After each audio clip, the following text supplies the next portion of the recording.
Rock of ages, cleft for me, let me hide myself in thee. Rock of ages. Good morning, dear students out there. Good morning, parents. Good morning, viewers. Welcome to Cardinal Ekandem Seminary, a seminary for the Catholic Diocese of Uyo.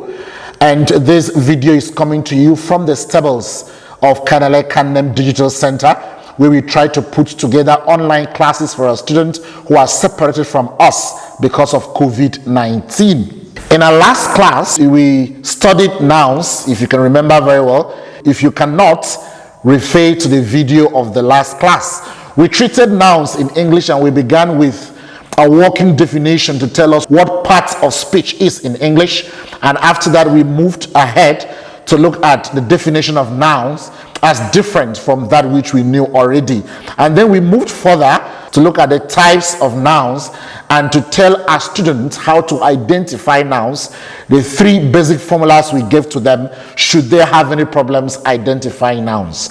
And in this class we are going to move further from there to look at two other very important issues as far as discussing nouns in English is concerned, and those two significant issues that we are going to look at are: one, inflections in nouns.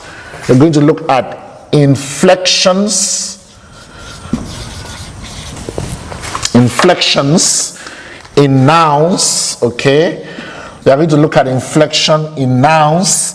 And two, we are also going to look at the functions nouns perform in English. Those are the two primary issues we are going to look at today.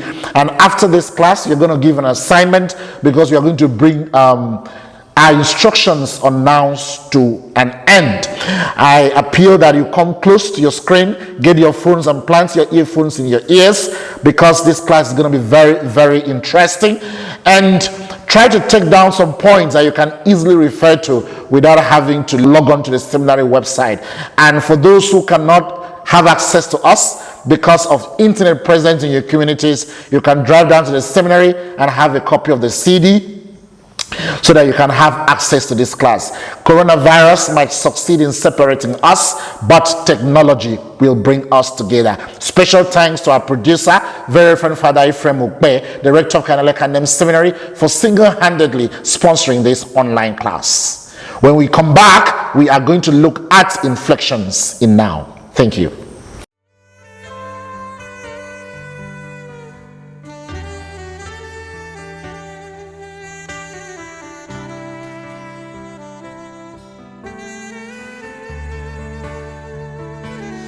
Rock of ages, cleft for me,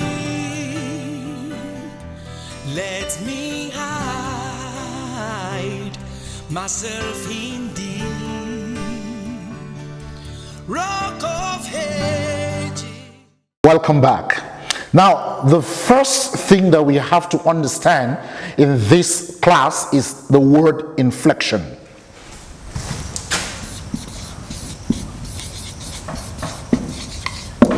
Now, students have problems identifying the difference in these two words.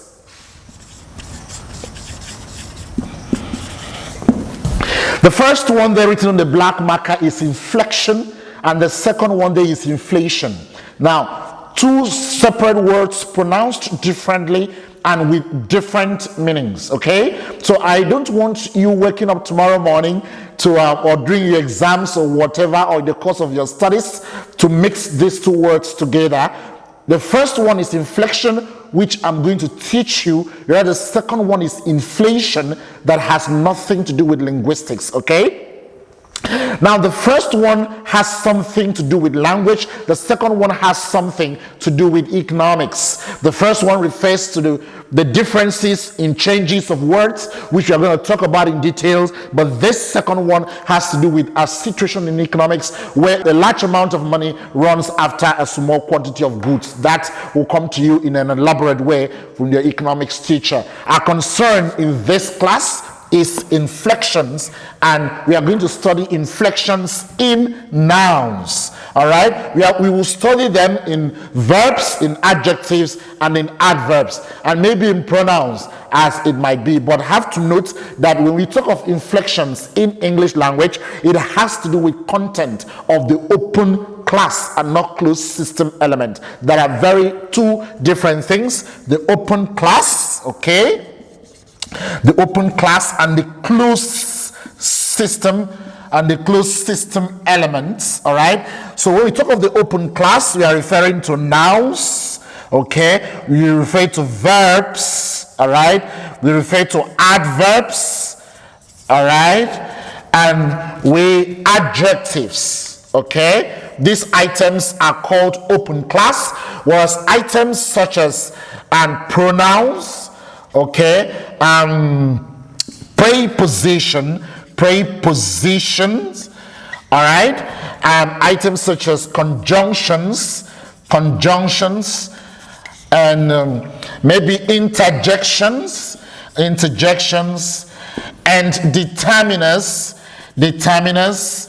All of these are referred to as items of the closed system element, whereas these four are items of the open class. The difference between the closed system and the open class, I will let you know in subsequent classes. But right now, just note that as far as inflections is concerned, it has to do with content of the open class. And today, as part of our classes in nouns, we are going to look at inflections in nouns in English. So first of all, we have to understand and have it in our fingertips what inflections is. Okay, so when someone says inflection in English, what does it mean? Inflection in nouns, what does it mean? So let's define inflections. Now, inflections can simply be defined as the degree of changes in which words undergo to show their relationship with other words in a sentence. I take that again. Inflection can simply be defined as the degree of changes in which words undergo to show their relationship with other words in a sentence. Let me give you an example as one cup, all right? One cup, okay? And you maybe change it to two. This word cup would change to cups because of this. So the degree of changes in which words undergo to show their relationship with other words in a sentence is defined as inflection.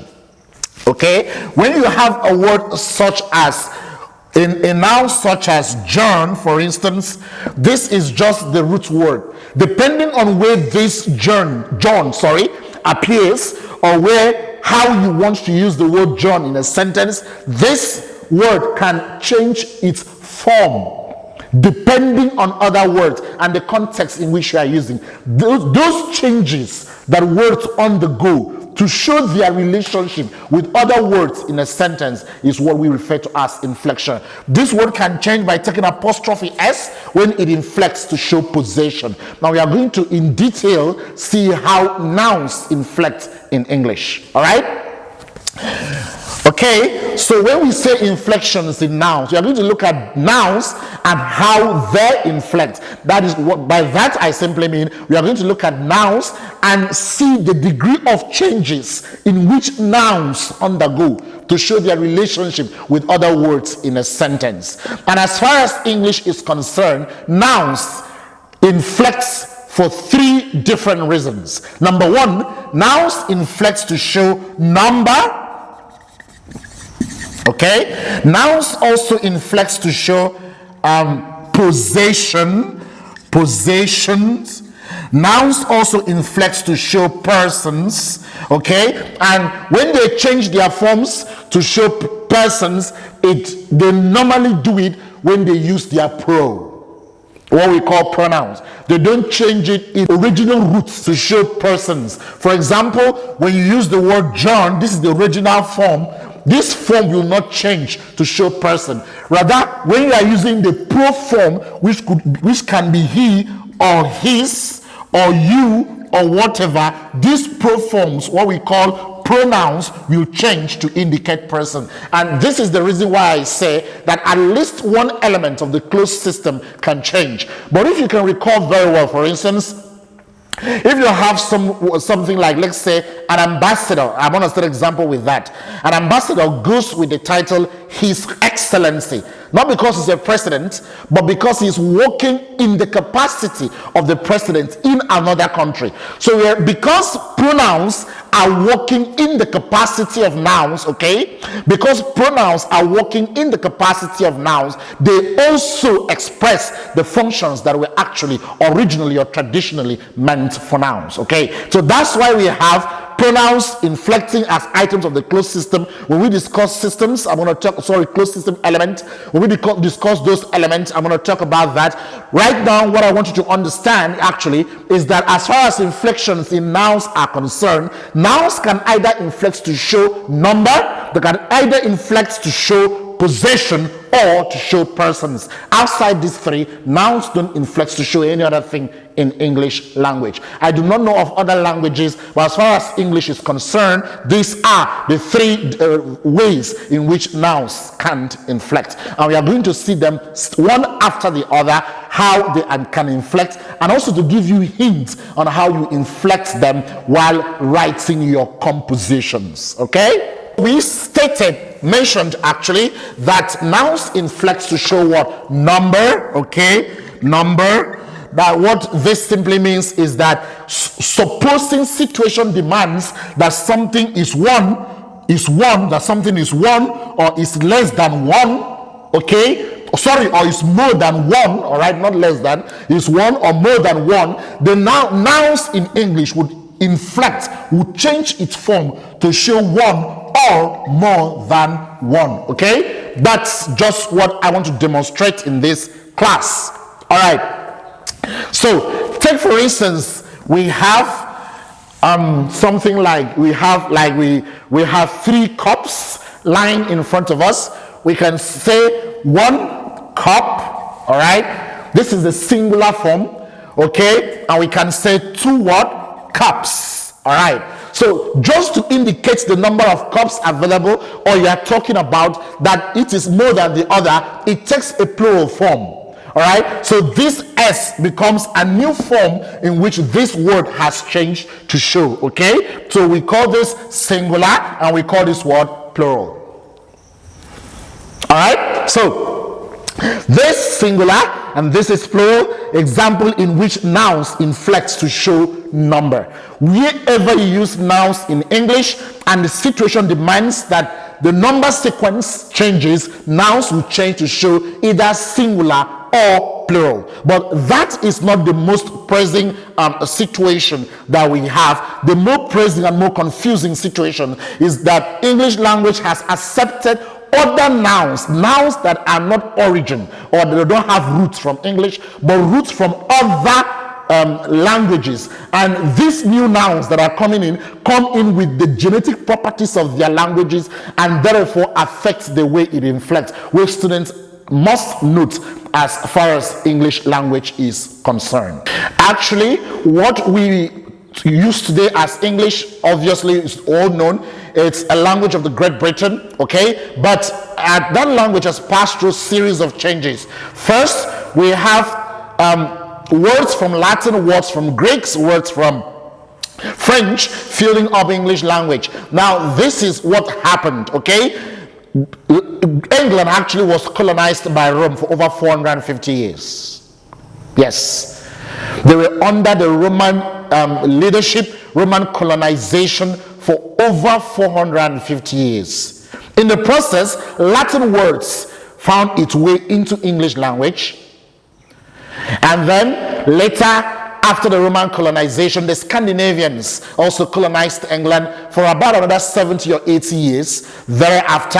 And then beside those 2 major colonizations, English language has also traveled across its board in its own colonization, going over to other countries to colonize other countries, in the process accepting lexicons from other languages into the English language. That's how we can explain other languages in the English language. Words of Latin root, words of Greek root, words of French root, and so on and so forth. And these words, like I mentioned earlier, when once they come into English language, they maintain their own genetic properties and exhibit them in inflections. So as students, we have to note these differences as they express themselves so that we do not have problems in our composition. All right, we are going to take time to look at them one after the other. We are going to see those specific words, and I tell you the differences they have when we talk about inflections. So let's draw 3 lines on the board. Take this and let me put this here. Okay, so take a word like stadium. Take a word like medium. Take a word like radius. Okay, and take a word like boy. Take a word like cup. Take a word like box. Okay, and maybe take a word like analysis. Okay, take a word like hypothesis.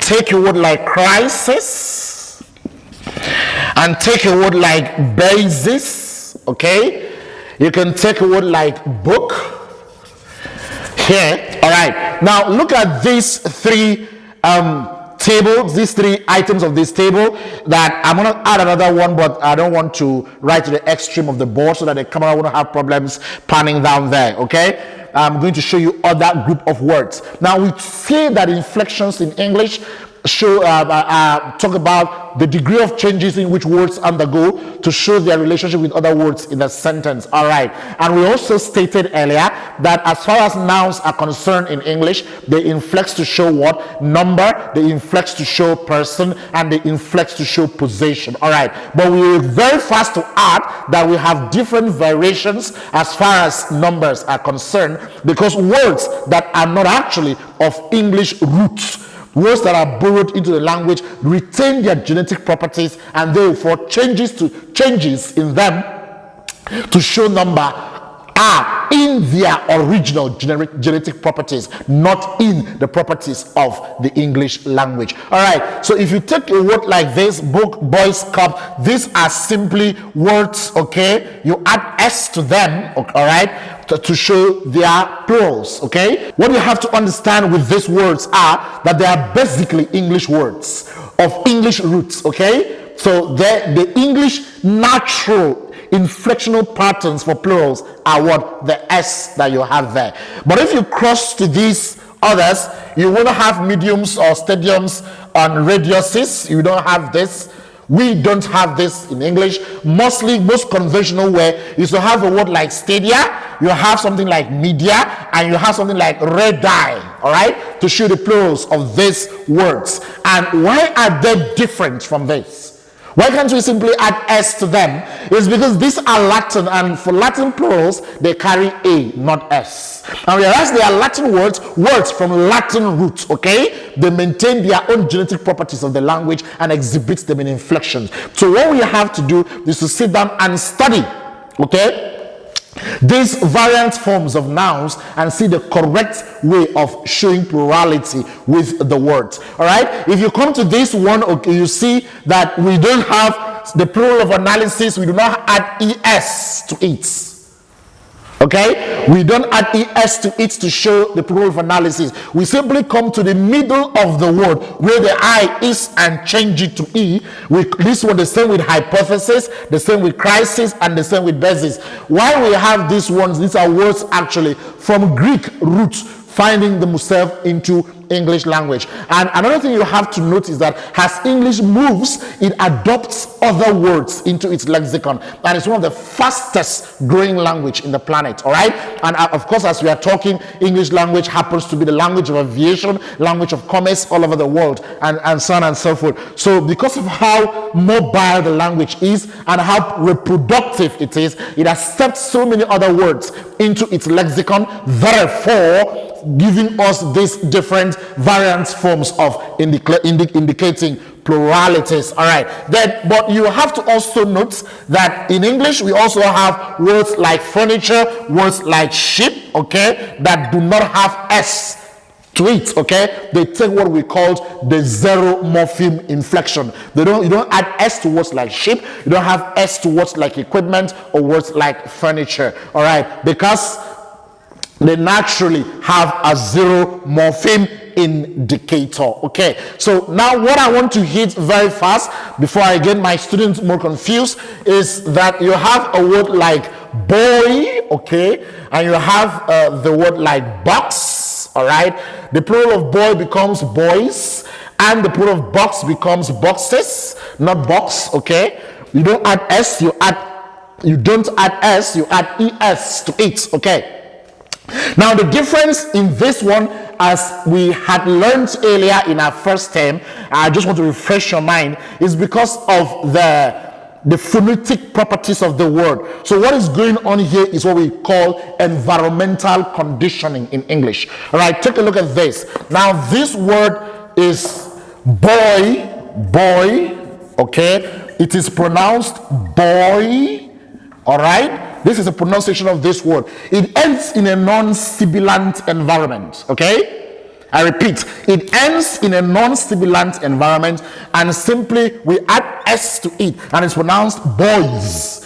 But something like box, this is sibilant in nature. This ends in a sibilant environment. Now, what I mean by a sibilant environment, if you can remember in our first term classes when we treated the phonology of English, is an environment that ends hissing. We call it sibilant.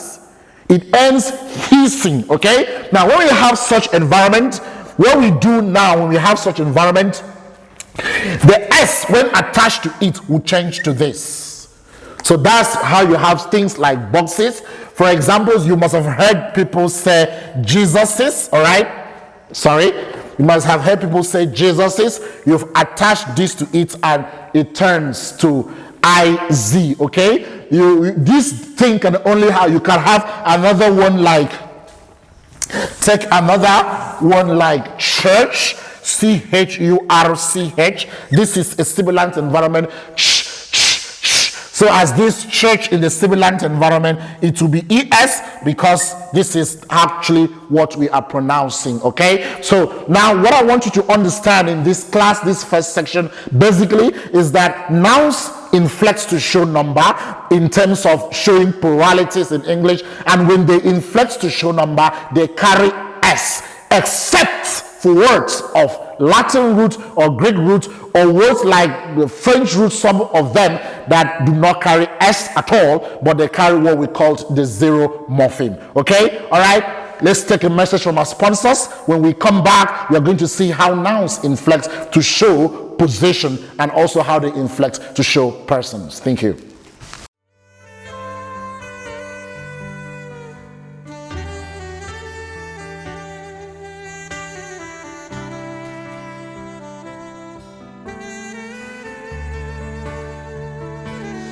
Rock of ages, cleft for me, let me hide myself in thee. Rock of ages. All right, welcome back. Okay, before we proceeded on the break, we talked about how nouns inflects to show number. Now we are going to look at how it inflects to show possessions, and this is just how it is. We will have a word. Let's take a word as boy, possession. This is called apostrophe under punctuation, but in English, in grammar, in linguistics, we call it possessive indicators. Okay, we call it possessive indicators. Indicators. So when these are attached to nouns, they are supposed to indicate possession. So nouns inflect to show possession by simply adding s, apostrophe s, sorry, not just s. If you add s to it, we understand that it's as showing plurality, not possession, okay?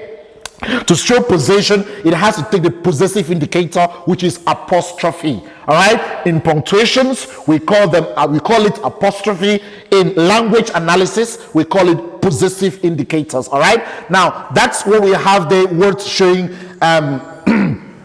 nouns inflecting, to show possession. Now, what you have to note in this is that if that word already ends in s, such as the name gems.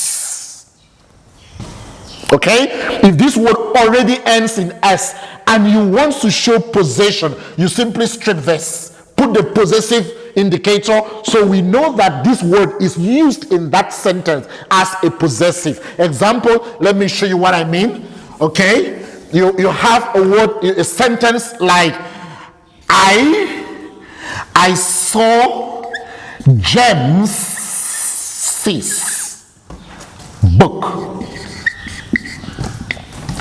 Now, if you do not put this apostrophe, I'm going to read it as I saw James' book, which is wrong. So I will circle this, and you do the normal thing. I'll subtract 5 marks from you, because you are using two nouns at this point. You are using two nouns, and I do not know why you've decided to cluster two nouns in a sentence construction. So for you to indicate that this is a possessive, you are using two nouns, but one is a possessive. You add the possessive indicator. Of course, in grammatical analysis, once you add this apostrophe, this word ceases to be noun. It turns to be adjective. Yep. When once you add this, it turns to be adjective, as adjective qualifying the book. And adjectives answer the question, what? Okay? So what type of book it is? It is James's book. So this noun functions as an adjective or adjectival, whichever way you want to put it. But what concerns us here is that you remember to put this, how did I call this?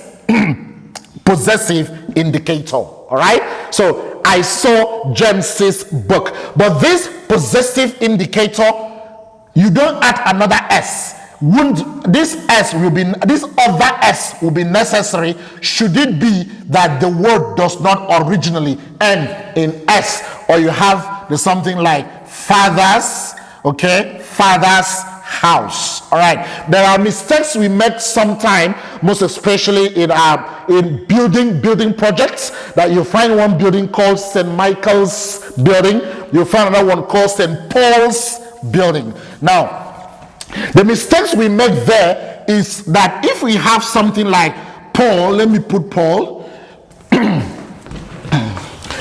let me do this house,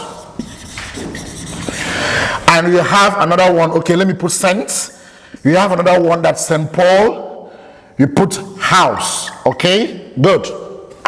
Now, looking at these two examples, let me pick another color of marker. Now, looking at those two examples, looking at this one, okay. Now, if you do this simply means that St. Paul is the owner of this house. If you do this, the presence of this possessive indicator shows that St. Paul owns this house. All right, so we understand this as a house belonging to St. Paul. But if you write something like this, St. Paul house, we understand that this house is named after St. Paul.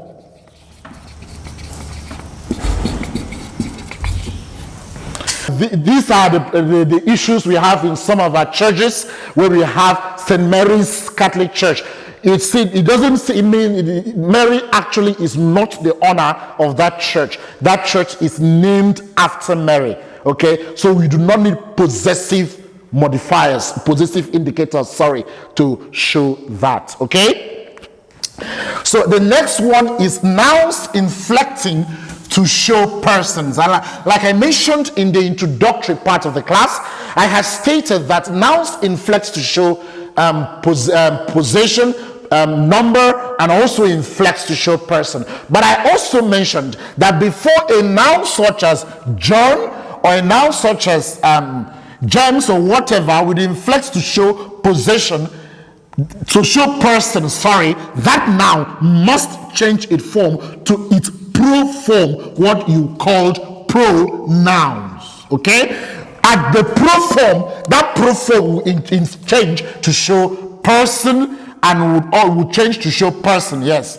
And I will appeal to the camera to help us move close to the the camera, zoom the lens to our instructional material so that we see the table of how pronouns inflect in English. All right, this is our instructional material on pronouns, okay, in the English lab of Cardinal Ekandem Seminary. You can find up there on the yellow color the subjects, on the red color is the object, on the green color is the possessive, the purple, the dark purple is the possessive pronoun, and the light purple is the reflective pronoun. And then you see this other one on the vertical, all right, the vertical line. You find the first person, the second person, the third person, and the third person male, third person female, first person plural, and so on and so on. These are the person tables, okay? We took time to design this to help us. All right, and the first one, you see that the subjects, first person subject is I, the object is me. You see that it has inflected. The persons have inflected. It moves from an I subject to me, then to the possessive form mine, possessive adjective to possessive pronoun mine, and then reflective myself. But without going to those side, to that side, sorry, we can look at this. First person, it changes from first person to second person and to third person, okay? For first person will be I, the second person you, the third person eats, okay? Now, the third person, if it is third person male, it will be he. If it's third person female, it will be she. If it's, okay? If it is first person plural, the number one, first person plural, we have we, second person you, and then the third person there. But what I want you to understand is that the person changes could be from the first person to the second person and to the third person. And all these are the pro forms of nouns. That is why we call them pronouns, okay? You see how they show in objects at the red column and how they show in possessive adjectives. All right, and it's a long big diagram that can go down to demonstrative pronouns over there. When we talk of pronouns in English under the closed system element, we will come back to this diagram and explain it more. But what I want you to understand first now is that first person changes, and nouns inflects to show person in the changing from the first one to the second and to the third person. All right.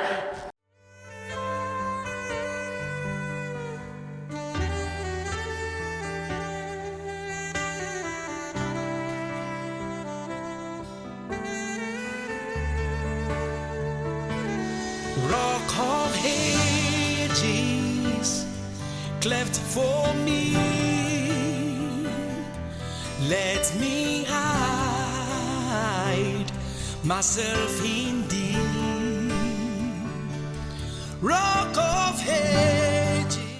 All right, welcome back. Before we went on that short break, we were looking at the inflection patterns in nouns in English, and we mentioned that nouns inflects to show person, nouns inflects to show number, and nouns inflects to show possession. Now we are entering the last segment of the class where we are going to look at the functions that nouns perform in English.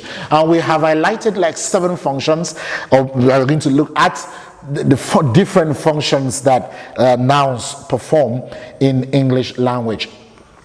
The first one, I would love to ask the camera to flash on the teacher's monitor screen that we use in the language lab. All right, the one we have above here, above my head, you've seen that one. It's the student's monitor screen. Because our students are not here, they are at home, the student's monitor screen is off, and the one we have here in front of me is the teacher monitor screen, and then our computers that we have at the language laboratory. So please, cameraman, zoom down to the teacher monitor screen. Let's see if we can peek, and let's talk about the functions that nouns perform in English by the notes that we have given there on the teacher monitor screen. That's the view we have on a teacher's monitor screen. And we have the functions that nouns perform in English. The first function as shown on that screen is that nouns function as subjects. Okay? As subjects, you find the examples there. Carpenters drive nails with A-powered guns. Okay? Carpenters drive nails with A-powered guns. You find nouns functioning as subjects. In the first sentence, carpenter is underlined, and in the second sentence, James was a famous Nigerian politician. Okay, so you find James as subjects underlined there. Okay, nouns can also function as direct objects. You find in the next example given there, Mr. Lee washed his car. You see car is underlined there, nouns functioning as direct object. Or you find it in the second example where we say the authorities commended Roberta. All right, Roberta is underlined, is functioning as the direct object of in the sentence there. Now, a direct object can be identified by asking what or whom. In the first sentence, Mr. Liu washed what? Okay, the answer is car. All right, car is the direct object of the verb washed.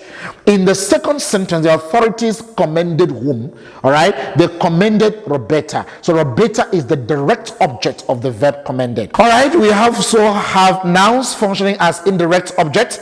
Example, I sent Stephanie the camera. All right, another one is he bought the dog a kennel. All right. Indirect objects can be identified in English by asking to what, for what, or to whom, and for whom. In the sentence, I sent the camera to whom? Okay, the answer is to Stephanie, all right? Stephanie is the indirect object, while the camera is the direct object, okay? In the second sentence, he bought a kennel for what? Answer, the dog, okay? Dog is the indirect object, while the kennel is the direct object that suffers the action of being bought, okay? Number 4, nouns can function as objects of a preposition. Example, he pulled the little red wagon to the store, okay? The second one, from her perspective, the meeting was a success.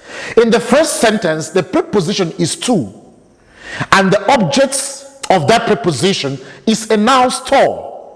Also, in the second sentence, the preposition is from, and the object of that preposition is the noun perspective. All right, number 5, nouns can function as appositives in English. In English language, an appositive is a noun or pronoun placed near another noun or a pronoun. The appositive enhances our understanding of the original nouns or pronoun. Example, my sister Anne is in town for the reunion. Okay, my sister Anne is in town for the reunion. We'll take another example. Udo, the labor prefect, is dead. Okay, you find out that we call this appositive because nouns like Anne and the phrase the labor prefect are used in apposition to the earlier ones mentioned as my sister and Udo. So because of that, they give extra explanation and enhances our understanding of the noun given. So nouns can also function as apposition. Number 6, nouns can also function as possessive modifiers. A noun can be used to modify another noun. That is, a noun can function as an adjective or adverb. A noun can also convey a sense of possession. Example, the town's water supply is in jeopardy. The town's water supply is in jeopardy. So you find the possessive modifier towns. Remember what I showed you earlier on the board. Towns modifying water and then supply. Okay, so water towns, water supply, that's an example of possessive modifiers. Then nouns can also function as adjectives. Okay, the water pump is broken. That's the example. The water pump is broken. Okay, the word water is a noun, but in this application it functions as an adjective that describes the kind of pump. All right, let's get back to our board.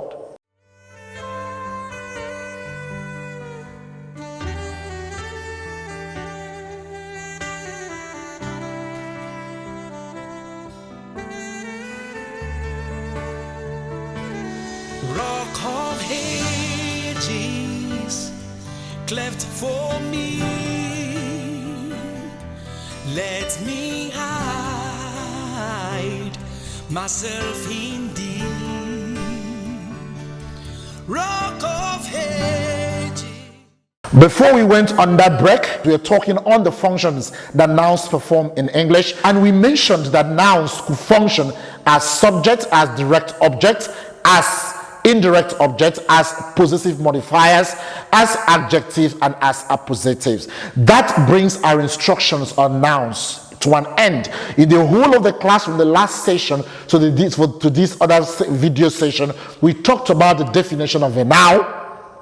We talked about types of nouns. We even showed students ways they can identify nouns should they be in a fix or doubt if what they have picked are nouns. The three formula we had given forth. And in today's class, in today's video session, we looked at inflections in nouns, and we mentioned that nouns inflect to show number, inflects to show persons and possession. And if you like, you can add that nouns also inflects to show gender, that is he or she or it or whatever, not so much important. And then now we concluded the class by looking at the functions that nouns perform in English, and we itemized 7 functions to you. With that, we have brought our instructions of noun to an end for our senior secondary students, hoping that our students can at least identify nouns and know how they can use nouns in compositions in English. For assignment, I'll give an assignment where they will do this assignment and submit at the seminary email cesuyo@cardinal-ekandem-seminary.com. We receive your assignment, we will mark them and then send it back to your mails. With that, we can communicate and make a mockery of COVID-19. I know this can never be 100%, but at least it will be 60% and will keep our students busy. Okay, so when we come in the next class, we are going to look at verbs in English, another very broad area that we will take a time to treat exhaustively. Before I go, special thanks to the producer of this program and this online class, very friend Father Ephraim Okbe, director of Cardinal Ekandem Seminary. See you next week when we will treat verbs in English. Have a beautiful time and do your assignment and submit before Monday. Thank you.